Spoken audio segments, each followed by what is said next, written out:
Santa Teresa es doctora de la Iglesia por sus enseñanzas sobre la oración, tan necesaria para llegar al cielo. Quien no hace oración no necesita demonio que le tiente, afirmaba. Pero su oración no se redujo a arrobamientos. Teresa tuvo que hacer antes un largo recorrido. Lo explica en su autobiografía, donde compara la oración con el riego de un huerto, nuestra alma, para obtener frutos. Describe 4 formas de regar, más eficaces cuanto menos fatigosas. Primero, sacar agua de un pozo a pulso. Segundo, emplear una noria y arcaduces. Tercero, utilizar un río o un arroyo. Y cuarto, aprovechar la lluvia con la que sin ningún trabajo nuestro Dios riega nuestro huerto. Vamos a fijarnos ahora en 3 aspectos de la oración de Teresa.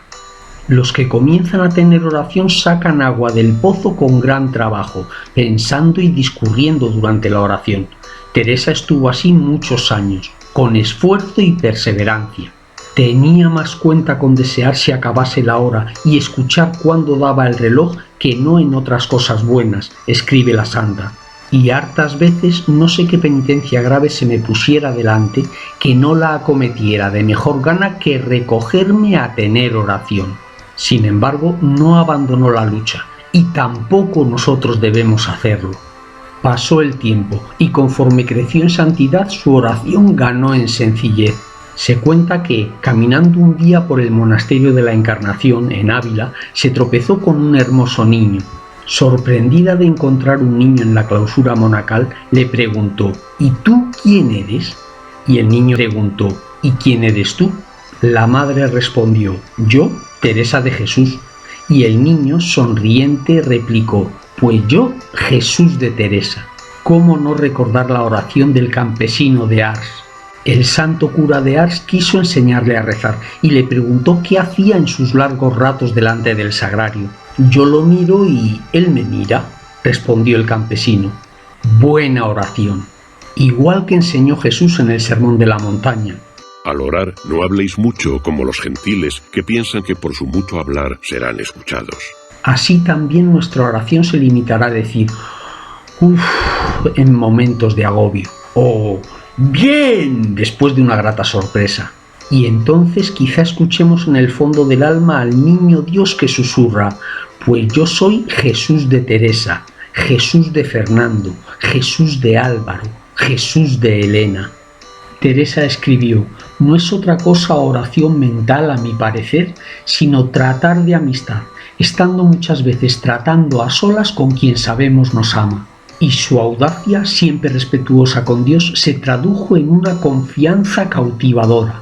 Así, en la Nochebuena de 1577, cuando tenía 62 años, un ramalazo de viento apagó el candil que llevaba para alumbrar la escalera que bajaba a la capilla. Ella trastablilló, cayó al suelo y se rompió el brazo.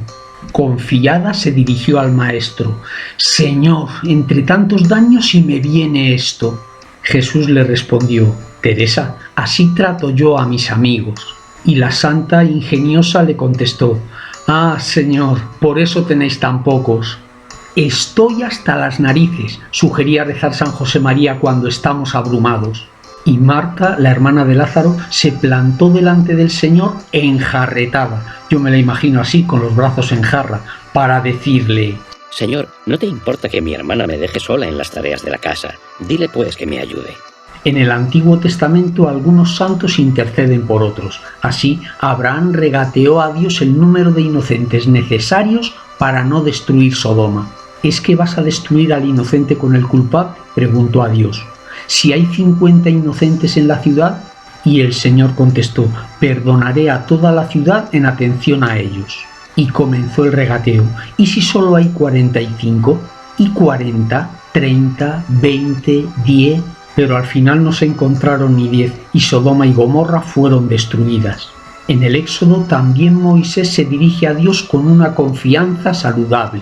Este pueblo ha cometido un pecado gravísimo haciéndose dioses de oro, le dijo. Pero ahora, o perdonas su pecado o me borras del libro que has escrito.